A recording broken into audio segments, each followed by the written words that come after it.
podcast where we have problems and we try to work through them. I cannot think of a single problem that we've actually successfully worked through, though. Can you? No, but we record the rant. We will certainly, continue to air our problems, though, until something gets resolved. I'm Joe Jason, alongside Harold Owens III, and we have a very special guest today who hasn't arrived quite yet, so we'll get things started, but we're hoping that he arrives before too long.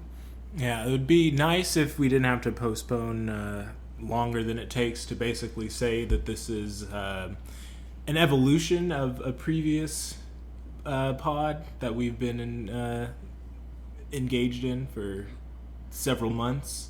I don't know, man. Should we even speak the name? I feel like it's okay to kind of put it to rest. It's okay. Yeah, it's all right. It had its era. It had its moment in the sun, but much like the sun itself, eventually it needs to set. Yes. But our special guest will be a southern gentleman who we had on for a check-in earlier, Augustus Beam. So once he arrives, we can get started. In the meantime, what's been going on with you? Well, I've been playing a lot of chess and working on not sucking at chess. So it's been pretty much my life. Not that stressful, except for when you count all the mistakes I make in chess. It's hard not to blunder. Isn't a mistake just an opportunity to do better next time? It is. It's also an opportunity to realize that you've done this 12 times now. So and you told yourself you wouldn't do it again after the 10th time. So it's an opportunity to make the same mistake. So you prefer to be trapped in the cycle of failure.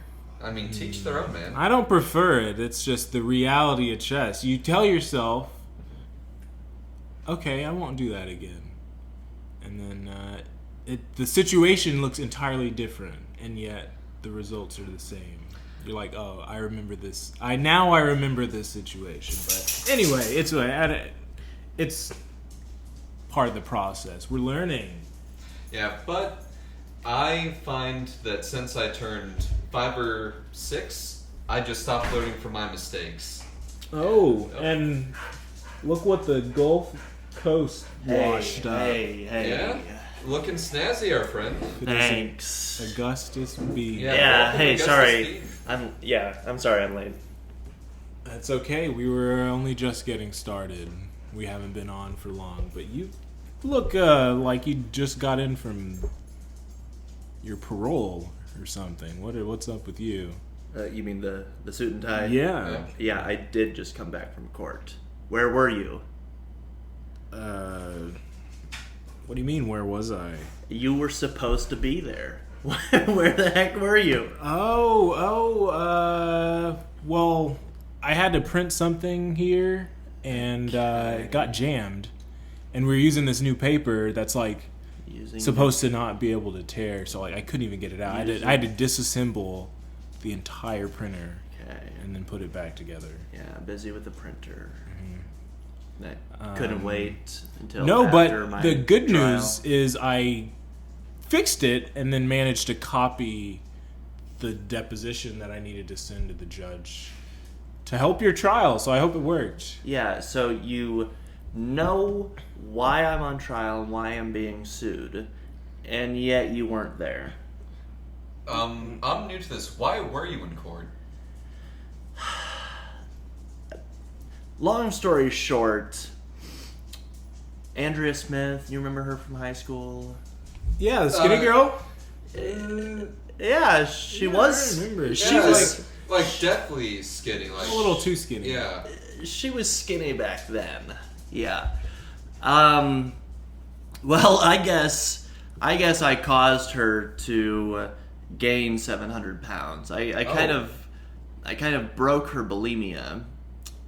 Right, but now she's suing me for gaining 700 pounds. She's had 3 heart attacks in the past 3 years, and that's why I'm being sued. So over a joke? Yeah, it was a joke that I told a long time. It was back in high school. Okay. I figure this is like a statue to something or other on those things. What was the joke? Oh, let me look around here through my court documents, see if I've got it written down here somewhere. You remember. You remember. All right, fine, whatever. So why did Andrea Smith... Remember, this is just a joke. Mm-hmm. Why did Andrea Smith suck at hide-and-go-seek? I don't know. She could never keep it down. Get that? It kind of works on two levels. I mean, it makes sexual. It makes sense, but yeah, that does kind of hurt. I was in freaking high school. I mean, good on you for being that creative, but also, all right, guys, too young. Also, isn't high school a little old to be playing hide and go seek? It was a freaking joke. Well, how'd the trial go? At the very least, I mean, it was such a long time ago. They can't really get you for anything. First of all, they had an expert witness who looked exactly like Ryan Gosling. And not fake Barbie looking Ryan Gosling, but he actually had a decent amount of facial hair, and he looked nice, and he looked beautiful. And so that didn't help. Is it more Notebook Ryan Gosling or more La La Land Ryan Gosling? I have seen neither of those, but he was a very attractive witness in the least homosexual way possible. What was he an expert on? Being beautiful? Oh, apparently. He was an expert on the overcompensation of somebody from bulimia to 700-pound weight loss and having 3 heart attacks in 3 years. He's had only one client, which is Andrea Smith. And for some reason, he's considered an expert. But you know what? The jury loved him. Okay. So was I supposed to, explain something? You were not an expert witness. Trust me, Harold. Okay. You were supposed to be a character witness. Character witness. Come to the court and tell them how I am a good person. You've known me for some years now. Yeah, but that's what the page was for, and I tried to get it over. What the hell are you talking about? I printed it really fast, and then No, you were supposed to come. Express into the shipped court. it. You sent a deposition? Yeah, I've got the letter right here. It says it's who asked you to? It's from Bergman, Hoffman, and Associateman. Harold. That's the plaintiff. That's good, right? You're the plaintiff. I'm the defendant. Oh. You got a request from the plaintiff's lawyers, and you sent them a character testimony about me. I was honest, though. I was very honest. Let me ask you this. Was it positive, Harold? Yes. On that note, let's just make a point to say that I think you cured this girl of a problem that she had, right? Because you cured her bulimia through comedy. And I think also you're innocent until you're proven guilty. People say that comedy is the cure for any disease. And I'm not sure who said that or why they say it. But I did do something. But I did do something good in that moment in time. Yes. Yeah. Laughter is the best medicine. Yeah. Now, they don't tell you that laughter does have side effects. And in this case, side effect was just a little bit of weight gain. Side effects may include overeating. Hey, 700 pounds is not even like 1,000 pounds, right? Right. It's not even 800. Yeah, and that's how much you need to be on my 800-pound life. So, I say that's all right. In my book, 800 pounds is overweight. And we aren't even discussing the free speech component of this entire legal argument. Right. I mean, I think you're entitled to your own joke opinions. My joke opinions? Yes. Yeah. They're opinions you have only because they're funny.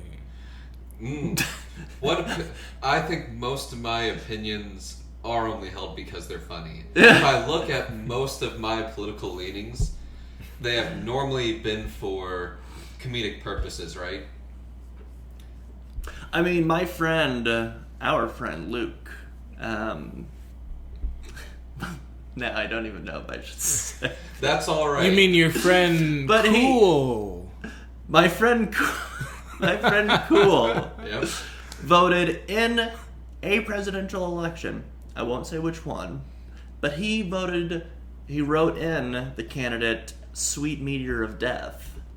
Oh, gosh. And his political leaning is for the joke, you know? Well, But in his defense, I also wrote somebody in because we did not have a lot of good options during that time Well, how funny would it be in that unspecified if election. the Sweet Meteor Death won, and then a freaking meteor just took us Yes. out? well, and Just it it's is totally possible possible. for strange things to happen in elections. I know in the UK elections,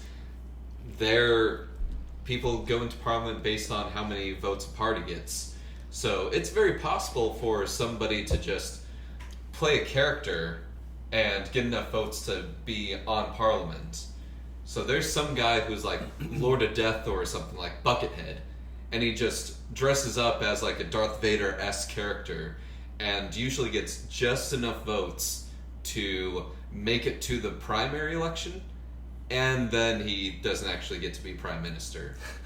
But he gets enough votes to always be represented in those elections. That's insane. It is, and I wish our political system was more like this, because I kid you not, there was a local election in Bloomington that I did vote in while I was at school there. And I did vote for a candidate, I can't even remember what party they were for, but his name was Dick Buttkiss. And therefore, I voted for him based on the comedy of his name. Right. Right, as you do. Yeah. I stand with Dick. Was that his slogan? No, but it's My- what I say now. Like, I stand because of Dick and Buttkiss. Well, yeah, it's way better than I sit on Dick. I stand with Buttkiss. Dick. Here's the irony, though. I sit on During Buttkiss. my time at IU, they also did have a campaign which was like, I will not stand for racism. I will not stand for hatred, and all these other like political things. And so the thing you're supposed to do is wear the shirt and then sit because you will not stand for X. And then you could have your So own- you're saying you don't stand for Dick, right? Not you, obviously, because you did stand for him. But if you Yeah. don't stand for him, then you sit for Dick. Yes, if you don't stand for Dick, you will sit for Dick. No, but the flag can have just like a snake eating its own tail, but the snake is a dick, and it says "Don't sit on me." Underneath. Now, Yes. I don't necessarily want to revoke my citizenship and start my own country, but if I did, that's not a bad Yeah, flag to start it's pretty with. pretty badass flag to be Now, honest. who will I attract for citizens of this country? Probably not the kind of people that I want to be citizens of the country, Right. because it'll quickly become like just people who escape the U.S. in order to have fewer restrictions into their personal fetishes, right? Yes. So I started a new country to pursue freedom, and it instead turned into a very cramped orgy. And if you're escaping the United States for more sexual freedom, then you probably got some issues. So because we're pretty free. You probably want to do some jacked up stuff. Yeah, at that point, you probably need to be stopped. Yeah, the flag would be probably retcon.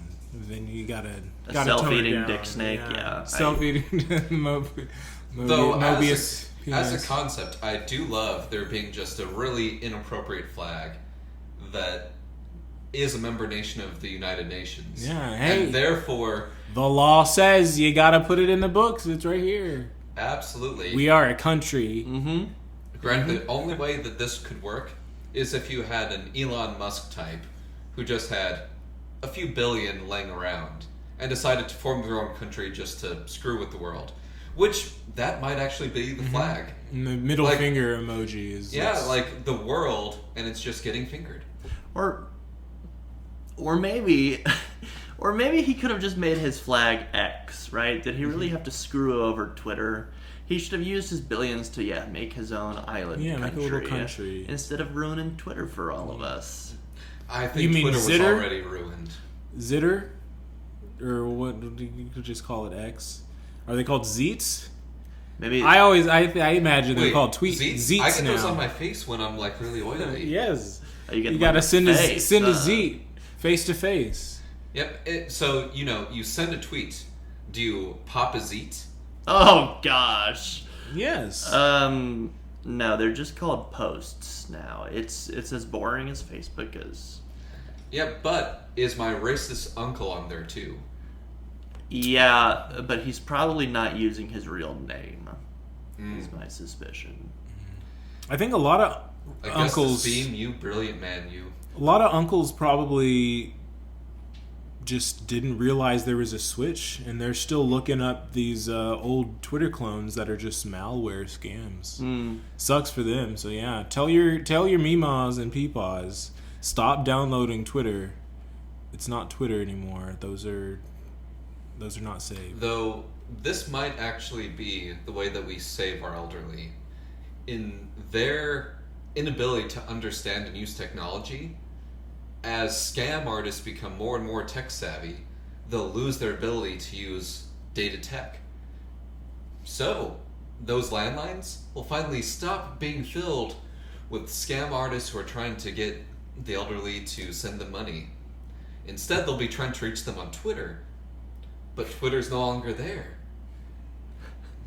I'm having so much trouble following. Yeah, I'm thinking what he's saying is that indirectly Elon Musk could be solving like a massive scam problem by funneling all the scammers onto a platform that is no longer around. You know what? That is an interesting idea for an app. A social media site only for scammers. And they all try to scam each other. Can you imagine, first of all, how entertaining that would be? Oh, the layers of game theory. Right, the meta-ness of it as well. And the fact that somebody would probably win. And that all the people who lost were losers in the first place. What's interesting about that is that I think you would organically create a pyramid scheme where the real winner is whoever got all these scammers on there in the first place. Or, and it is social media, right? There's a sense of community. Maybe the real winner is the friends they scammed along the way. Yes. I know. Can you remain friends after getting scammed like that? Depends what the scam is. It also depends how much you lost. If net you're up $2,000, you're I couldn't be mad at you. Yeah. You Well, know? let me also throw this out. Are all scam types equally invited, right? So is the person who defrauded GM for $1 billion invited, just like that teenager who was catfishing the hot girl in school? Because I think they have a very different I think that's skill set. I think that's a verification type thing. Like you get a blue check if if you've done some really, really jacked up scams, or if you can scam your way into getting a blue check. Now, are there categories of scamming, right? So do you have your financial scams, and then is there a secondary award for a person who most convinced somebody that they were somebody else? Well, I think The most number of families that were going on simultaneously? I think for the most part, it's all a free-for-all, right? You've got the person doing the identity theft who's blindsided by the person doing revenge porn, right? So that way he's a little out of his element. But when the annual scammies come around, yes, I do think that awards should be given out for each. Scammer of the Year award? Yeah. I love it. I'm not opposed, but I'll let you finish your thought first. No, that's it. All right, that's all right. The scammies. But I need to know, what does the trophy look like? Because I think the answer is that they win the award, but there is no trophy, and they got scammed. Well, in order to get the trophy, they have to put in their credit card information and their social security number. And then in a few weeks, it will be arriving. That is the correct answer. I The like most elaborate way to just get a credit card number. Yes. So let's get this social Okay, media last thing. started. What is it called? I was like, it's too basic to just say scam data, but that's where my basic brain went immediately. Well, you know what I have found is that the biggest scam app that I've seen in the world so far has the most ironic name, and it's called Truth Social. So I think something ironic like that would work really, really well. So I'm not trying to get all political, but I'm just gonna throw that out there. So we'll just call it verified, because everybody there is verified. All right. But Verified safe, because I think verified's taken. fair enough. But one of the things that we did want to How about fair enough? That would be a good, yeah. Everything's fair. Fair apostrophe in UF. Fair enough. Fair enough. Fair enough. All right, I like it. Okay, I'm Fair sorry, enough. Joe. The dating app. Yeah, okay. Continue. I'm sorry. What were you saying? I was going to say that we do need to do a small transition, because we've been talking about some social media stuff. We've been talking about court troubles, which, again, I am sorry that you are It's fine. being sued instead of being It's fine. applauded for solving a mental disorder. We talk countries being Yeah, formed. but No good what we deed. do need to make sure that we focus on is, like, literature and school and the children. The children, Augustus. The children's, yes.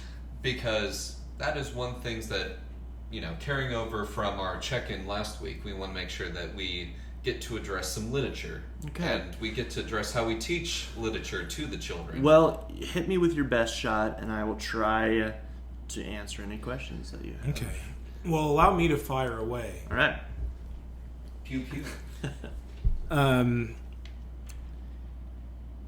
You mentioned enjoying existentialism in a different recording that someone will have to track down to get the exact reference to, Indeed. but I won't rehash Indeed. the details of it. Yes. But it's just a way of describing kind of the tone in a book. What is the message trying to get across? Are you feeling dread or hope for the future? The books can make you feel a bunch of things, but you thought as a topic, I guess, existentialism is a cool one to delve into or experience. What other aspects of a book would you like to mix, or is it just existentialism on its own that does well without any extra spices, What am I enjoying in a book besides existentialism? Yeah, behind those. Nah, because if I just wanted to read existentialism, I guess I would read a philosophy treatise or something like that. But I enjoy the books that are funny and that are, strange. Not necessarily about like existence or living or purpose or meaning. Like, it doesn't have to be. Well, and that's the subtext, and so that comes through in the fiction. I guess most of what I read for fun, even though I am pretty serious when I read, is fiction, because I forget who said it. I think it was Albert Camus who wrote The Stranger. He said, if you want to teach philosophy, then write fiction. Right? Don't write a philosophy textbook. Write fiction, because those are the actual events of life that bring you in to face those questions. And so, I just try to read stuff from any kind of genre that has a strange twist on life or reality, and gets me to think in a different way. So you're kind of a theme reader? You look for that kind of what it makes you think about? No, because I would hope that I don't learn about everything the book is going to be before I start reading it. I hope I don't get to see the back cover and know what it's going to be making me consider. But I just like to. I think the books that I do read that I find the most interesting are those books. But there are lots of other fiction books that I've read that I've enjoyed that I've completely enjoyed. I mean, I've read the first 5 Game of Thrones books out of 7. It's just that the other 2 have not been written exactly. One of them has been thought about, I think, for a very long time. 12 years, yeah. So, I mean, that's just as good as being written, right? Yeah. I mean, who knows how much is I swimming recall around. a week ago or so talking about the concept for a book, and I don't feel the need to read it anymore, right? It was a concept about, silly walking and what it means to, be unique in the world. Indeed. So, I mean, do we even need to bother, writing things, or can we just talk about writing them? Can we just talk about doing things then not? Yeah. Some of my favorite things to think about are plans. Yep. Very fun. I could, but I'd rather not. Right. So, for example, every time I've tried to go hiking, it normally turns out that I get drizzled on. Every time I go camping, I will get poured on by the rain. And so I like to think about going on a backpacking trip. But if I ever even try, then Thor is going to cast his hammer down and the storm is going to come. Yeah, and sometimes the planning part can be the most enjoyable part. Yeah. You get to do the research on the internet. You just get to have fun on your computer, but not actually go outside and face the sun, which is scary. Absolutely. Which is what I think we need to be doing a better job of teaching children. That the sun is scary. Absolutely. Right. And so that's something I want to bring around to education as well, is existentialism something that gets addressed in some of the books that the kids are reading nowadays? Well, are we getting deep enough to actually get to themes? I don't think Or we're are we allowed such high concepts in any sort of or are we public only school. allowed to be To Kill a Mockingbird? Racism is not good. Well, I teach English learners, particularly students who have just come into the country. So I don't really teach texts in English or in any language that are that require that high order of thinking, and I can't really speak to the other English classes in the building. So is Mr. Bean dead? Beam. No, is he dead though? Mr. Bean. Oh, Mr. Bean, Rowan Atkinson? Yeah. Nah, he was alive. Who passed? Is it Pee Wee Herman? Pee Wee Herman did pass. Okay, I always mix the two. I don't want either of them to have gone, but I think one of them has passed. When did he die? I think it was just kind a of few months recently. ago. Very okay. recently. Because at what point do you stop calling somebody the late Pee Wee Herman? I was chastised the other day for saying the late Abraham Lincoln. No, it's still true.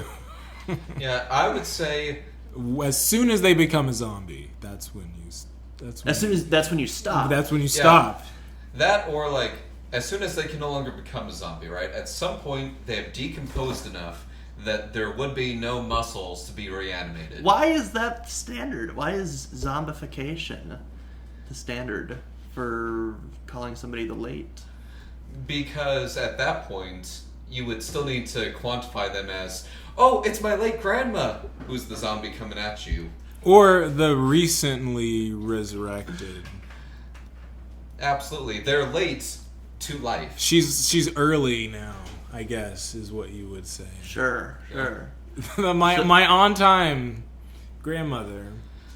Yep. As well as you just need some sort of standard. I mean, if I said, in the words of the late Julius Caesar, Wenny Weedy Weeky, that just would not sound good. No, but I think that's because he never actually said that. I think that was, in fact, Brutus as he was stabbing Julius. He said owie, ouchie, owie. He said, I came, I saw, I conquered. Veni Vidi Vici. Yes, but in Latin, in classical Latin, the V is pronounced like a W. Wenny. Wait, so I've been mispronouncing it this entire time? Indeed. I'm not a Latin savant? No, and I'm sorry that you felt that way this whole time. Or did you just think But you about still that? got an A. So when I was in high school, I got to, like, read the part in Julius Caesar that said, et tu, Brute. And I thought that, like, that's all you needed to know Latin. Yeah. There's more? There's a little bit more. Yeah, Right. there's a few more words. But most people have forgotten because they're all dead. So, you say whatever you want. Mm. See, now that they're all dead, I don't have anyone to impress, so why bother? You could impress the Pope. Apparently he knows all 9 words. Dang. That is impressive. Yeah. But if you were going to teach the Pope English, would it be a little bit different than teaching the students you're working with? Because my own girlfriend teaches English as it's called English language learners now, because the lack of standardization of what secondary English teachers are called is astounding. Right. No, yeah, But, it's called ESL at my school. Yep. But for teaching English, a new language that somebody's being immersed in, I feel like it's very different depending on the age of the person. So you're working with high school age teenagers now, right? Indeed. Now, what if you had somebody elderly like the Pope in your classroom? Well, that would be tough because in I don't want to call it the post-COVID age, but the late COVID age, as you might call it, we don't really wear masks anymore. And I would probably reintroduce the mask into my teaching with the Pope because he would smell like an old person, right? And that would make teaching him pronunciation a lot more difficult because he wouldn't be able to see my mouth. But he also wouldn't be able to spread his old man scent into my nose. So there's trade-offs. Yeah. He also has a big hat on, which I think in the classroom means that you are stupid. Yes, a dunce cap. It's just a little more elaborate. Yes. Not to They don't know what it means over the there. Pope directly, but poor fashion choice in the classroom. Over here, it means you're stupid. I would also be unable. I would only be able to really instruct him while he was not sitting on the chair. Is that what they call it, or do they call it a throne? Because when the Pope speaks from that chair throne, he is infallible. Am I correct in saying that? So I would not be able to correct him in anything, even in his language learning, if he were sitting there. And so I would need to make sure that he did not have access to a chair. That or Just to be safe, and I don't even know what the chair looks like. So I would just say that he would have to stand the whole time, and that if he did try to sit down, I would beat him to a bloody pulp. Don't you mean a bloody Pope? But Tish. So stupid. What a setup. Yeah, but if you're looking at it, I brought you guys all the way here just so I could set Joe up for that. Yeah, but looking at it from a different point of view, a different perspective, couldn't it also be that it's much easier because since he's infallible in that situation, the language just has to change to meet it. It's kind of like if you're trying to teach a rich kid whose parents determine whether or not you get to keep your job. Whatever they put, they're still going to get an A. Right. Well, the Pope could be speaking Spanish to me, and then I would say, that's not English. And he would say, yes, it is. And I would say, okay. Well, he would say, sí, señor. Yes. Si, signore. And then he would be speaking Latin, and I would say, well, that's not English. And he would say, yes, it is. And I would say, okay. So, basically, just what I've learned from my still short, intrepid, I don't even know if I used that word correctly, career in teaching is that I would not want to teach the Pope English. Primarily because he already speaks English. So it's a little bit tougher to teach somebody something they already know. Yes. But if he gets any older, he may forget. I know, I'm reminded of a Monty Python sketch in which Italians were taken in Italian class, and that seemed to go over very well, so I haven't seen that one. I'm curious. I'll show you after. Yeah. But I'm curious, on a slightly more serious note, because you've also worked teaching English to middle schoolers. I have.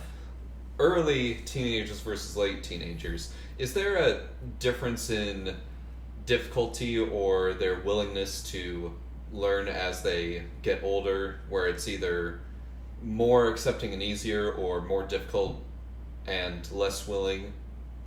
You know, I don't know if I can really see that difference, especially in the short time that I've taught both middle schoolers and high schoolers. I imagine it's But just always difficult. Yeah, I mean, it really is. And, you know, when you are at the high school level, you're also trying to teach them to read texts that are more closer to high school levels, right? That their peers are reading. Of course, you know, when you come to this country speaking no English, I'm not going to start them anywhere close to that. But it's still the goal or the expectation that, or even, you know, just my desire that I get them to that point. So that's hard for me to really know. I mean, we do know as a scientific and a linguistic fact that students, or you know, just that children earlier in their years, in their formative years, have a much easier time acquiring language, whether it be first or second or third, than they do as older children or just as adults. But I can't verify that just because of you know, it's different when you're there in the classroom. Everybody, like Harold just said, it's just difficult for everybody to be picking that up.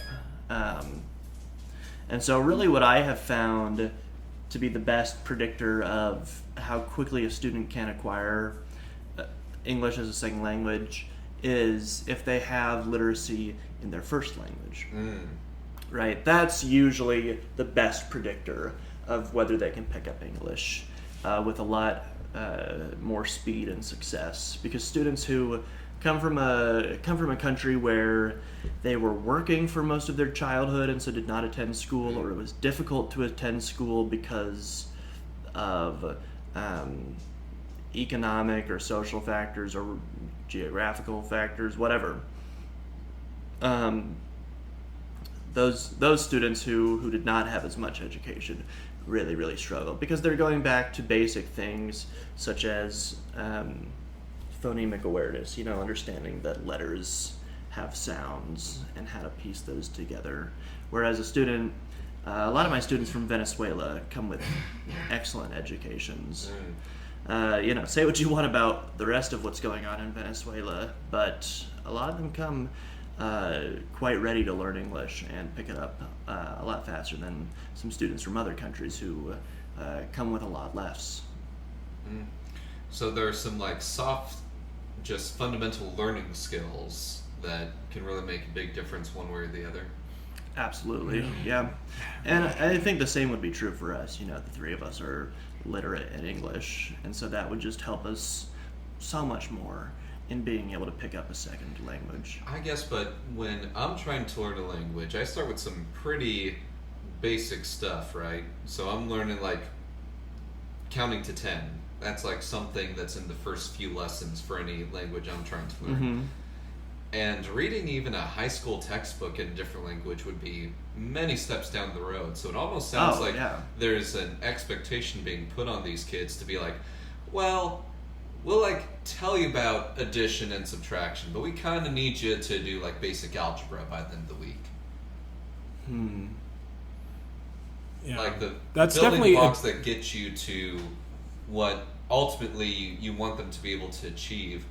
There's kind of an expectation put on them that you speed through those in order to get to the level that's needed, which I think can be kind of tricky. Well, as younger students, you have more time, I think, to get to that level of literacy in the second language, in English. So I think that would be the main pressure against the older students, I think, just say maybe you have 4 years to go from no English to high school level English. That's pretty tough. That's like a degree in something that you never tried before, which could go either way. But this one, maybe you don't really have a choice in it. It's a skill that you're going to just need. So, yeah. Well, the goal is basic literacy that they can use as soon as they graduate. That's really my goal for every student. Whether they want to take that literacy and apply to college and see if they can get in and, possibly do great things in college and after college, or, you will just need to know English as a part of your daily life in this society. You'll need it for a job. You'll need it for when that job gives you a packet of 20 pages and says you need to read all of this about our procedures for blank and blank, or so watch this training video. It's in English. Or you at least need to know enough English to say that you read those and say that you watched those. Right. Indeed. So I've got 2 words in this sentence. See? No, those are English. Yep, it's crap, man. Yeah, because I know that I have a training manual for my work. I have a PDF file of it. If need be, I could pull it up. I don't think I made it past page 3. And it is a long document. Yeah. Which, that's how I learned that as much as I sometimes love to argue and make a case and put it together, I could never be a lawyer because they actually are supposed to read all the pages that they print out and put together. I mean, I knew this one lawyer named Barry who didn't read things because it was very long, but he wasn't a very good lawyer. But you know what? There are a lot of lawyers like Barry. In the real world, there's no career path or bureaucracy or there's no job in the world in which people are infallible from just being lazy or bad at their jobs.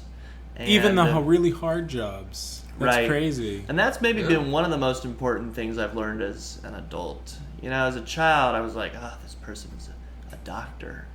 They know what they're doing. They're going to be able to solve everything. There are a lot of idiot doctors. A lot of people who... A lot of quacks. A lot of them who are just really terrible at their jobs. In the same way that, a lawyer can be bad at his or her job. Well, and it affects people. I compare it to my ability to speak Spanish versus my ability to complete all of Duolingo. I completed all of Duolingo Spanish, and I got all the different stars, but my go-to Spanish phrase is still un porqué la des na baño, which is not an actual sentence in Spanish. It just has a few Spanish words thrown haphazardly together. Right. So, what's in the bathroom? I didn't pick it up. You said why. It's why is the bathroom, but it's not grammatically correct. It sounds Spanishy. I prefer yo tengo tacos en mis pantalones.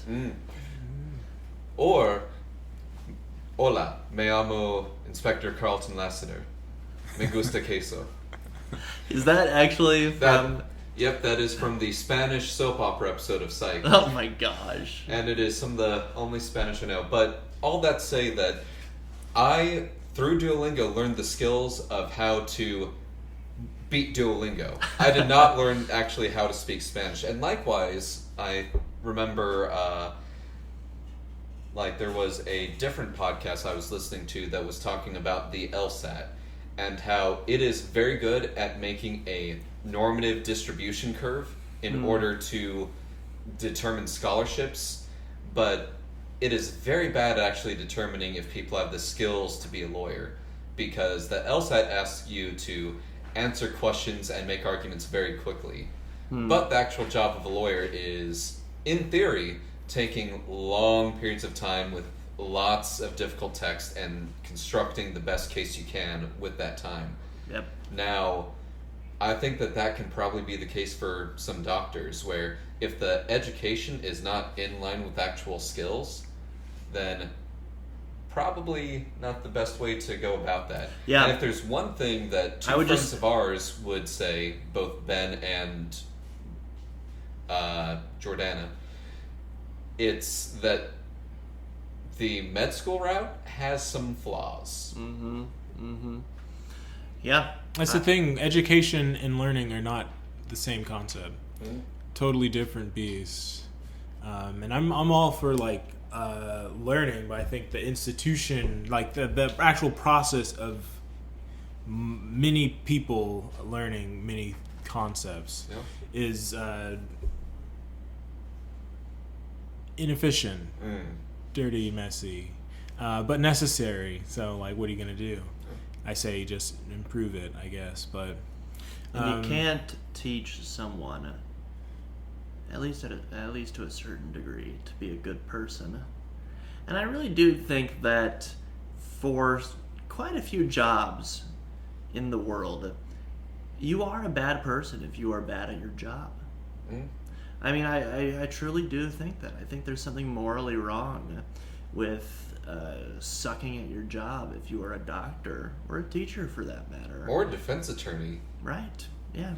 yeah, there's Like, some I've there's some sent obligation. so many innocent people to jail because I just didn't read their case. But I'm for real about this. Your job affects people's lives. It affects people's futures or livelihoods. I would argue that that's probably the case for a few high-end things, but then I would argue it as well in the case for other things when you look at it in the long term. So, for example, I remember somebody telling me that, like, for teaching, a student's progress is on them. A class's progress is on the teacher. And so, if a lawyer screws up an individual case, that might not be great, but that's a mistake. People are fallible, that's whatever. If they end up screwing many cases, that's on them. And then you can extrapolate that to different situations.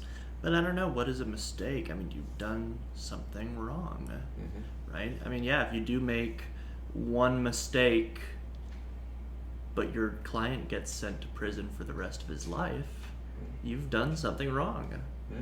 I'm not trying to say that you're a bad person, but you've committed a sin, really. You've committed an immoral act.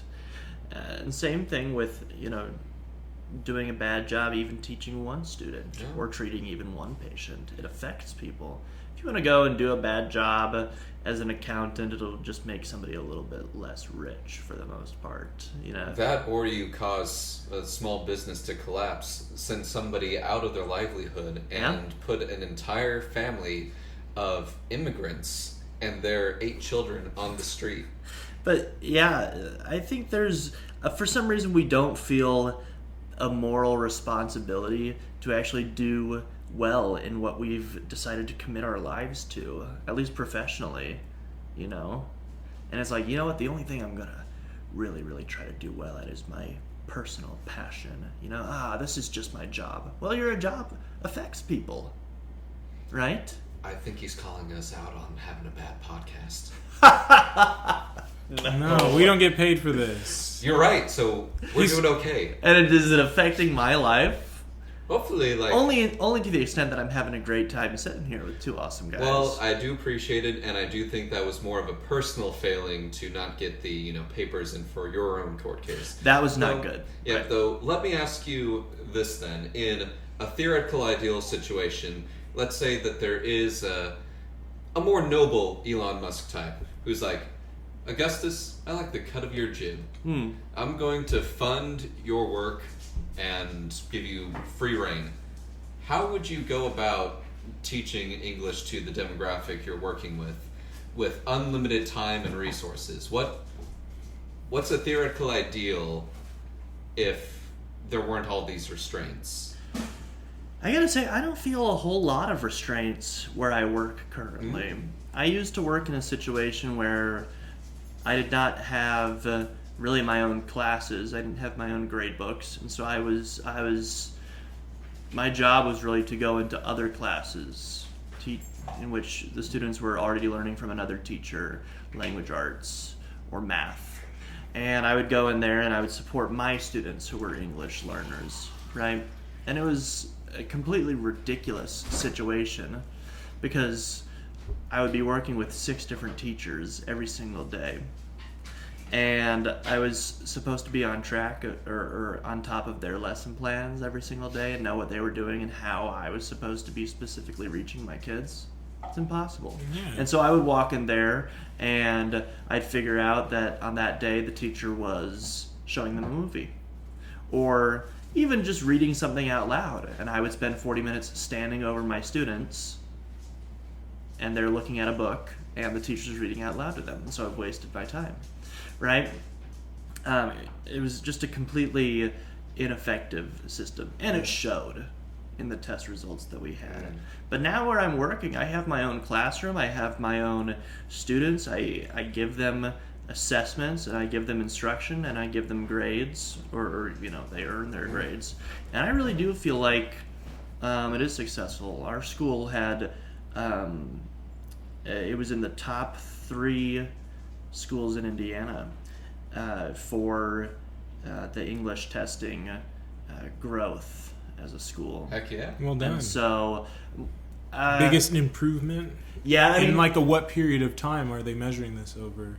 the students take the exam every year until they test out, and then at that point they are considered fluent in English and they no longer need to take the test. Great. And they no longer receive our services. Now I can say that for the most part, my instruction, I totally made it sound like that was the reason why their growth was so explosive. It really wasn't. I can't make that. I can't say that I'm that good yet.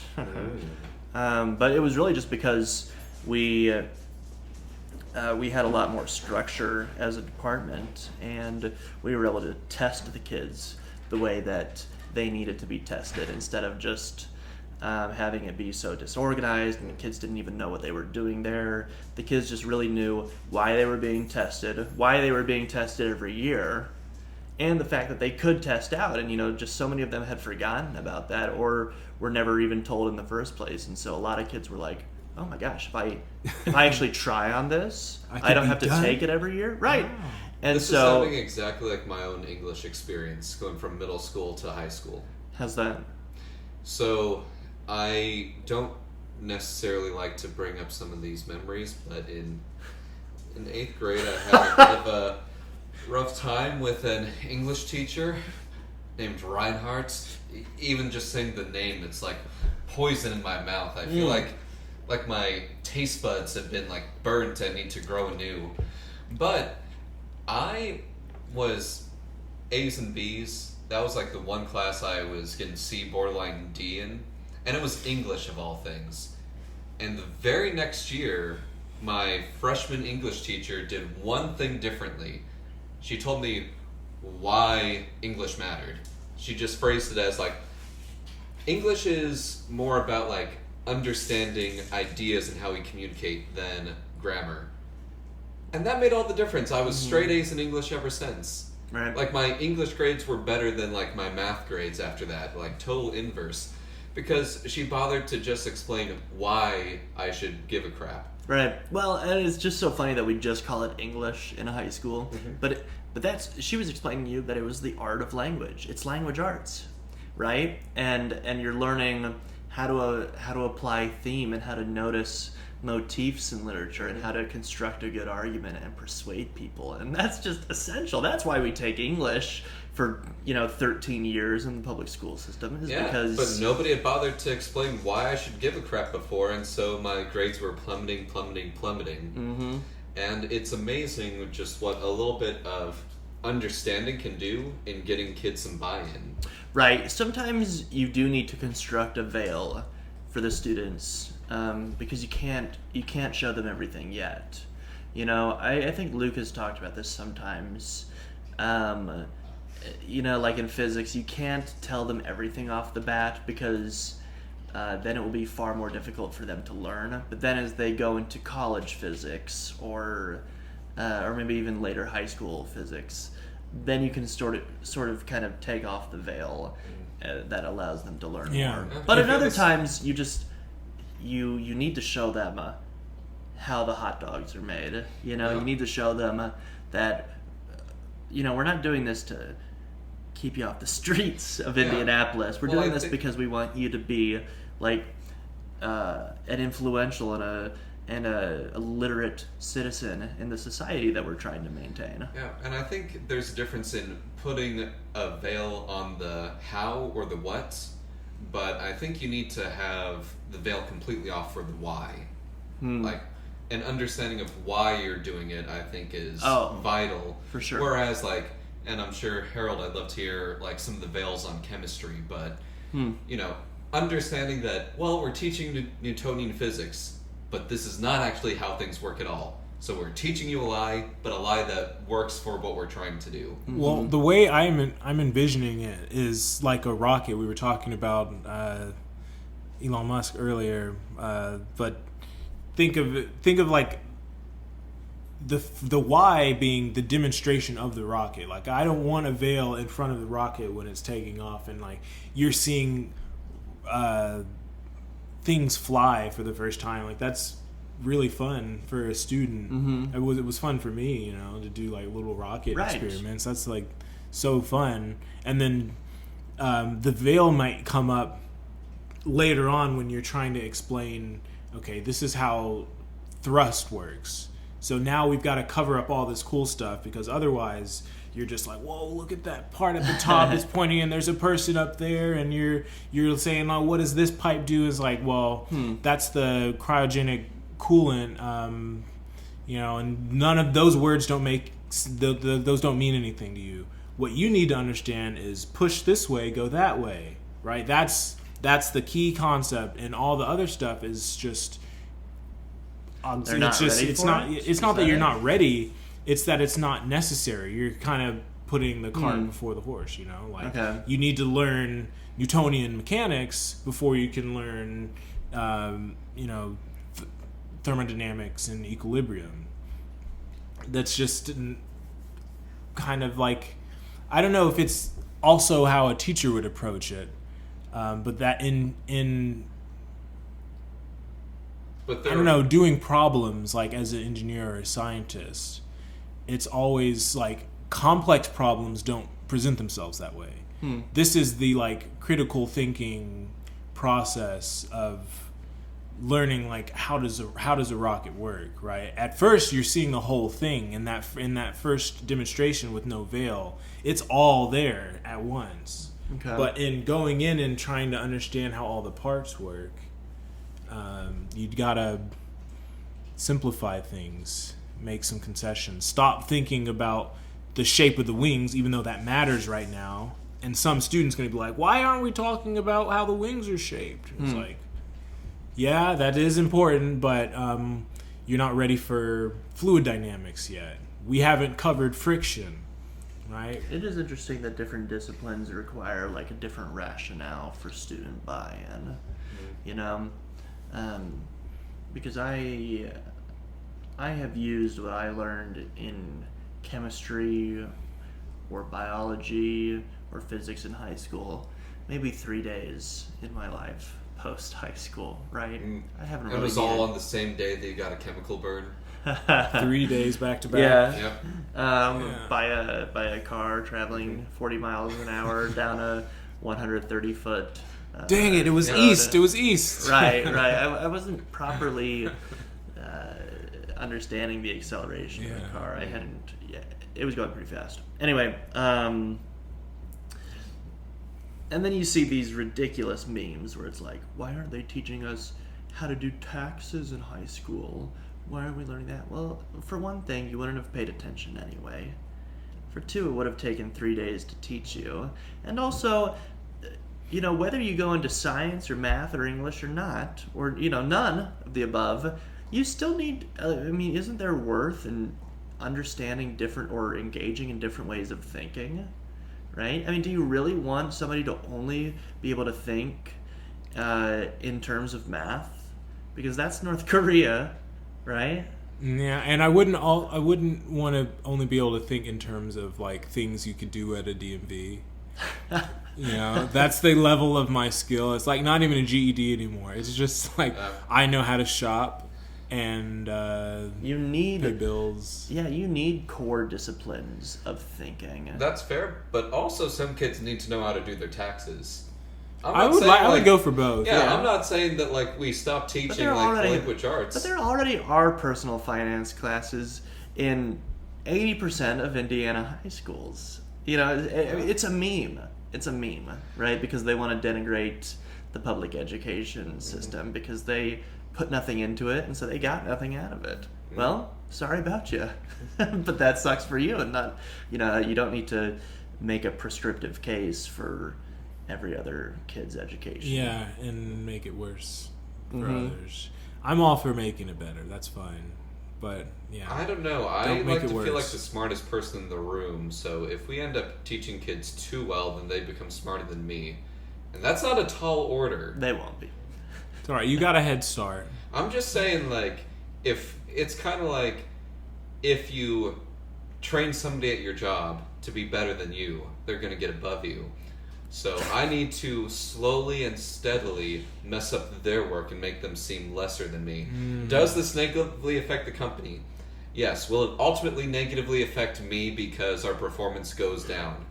Yes. But will I feel like a big man for a little bit in the meantime? Well, maybe you could train that person to be better than you while also, quietly sowing the seeds for their demise. And so then when you topple that person, it's like you got better. So I can be the underdog again. Right. So that's just it. And the winner. So let me throw this out there. That's the key part of being an underdog. Very true. But let me throw this out there then, because we talked about social media earlier as well. So we improve education, but we also get kids more and more access to social media. So they're all smarter than me, but they have really horrible mental health and self-esteem due to social media. So then I'm able to topple them, not by being smarter or wiser, but through psychological warfare. I'm able to just say one really mean, nasty comment. Or a million. Then they're out. If you have a botnet, you could get a million different phones. Yeah, but I need to be mean smart things to do that. Whereas, let's just say little Timmy. Little Timmy does really well at school. We improve it so that way he has a well-rounded education, great critical thinking. He goes up and he ends up being my boss. But he was also on social media. And so I just need to be like, Timmy, you're going to step down and name me as your successor CEO. Timmy's like, why would I do that?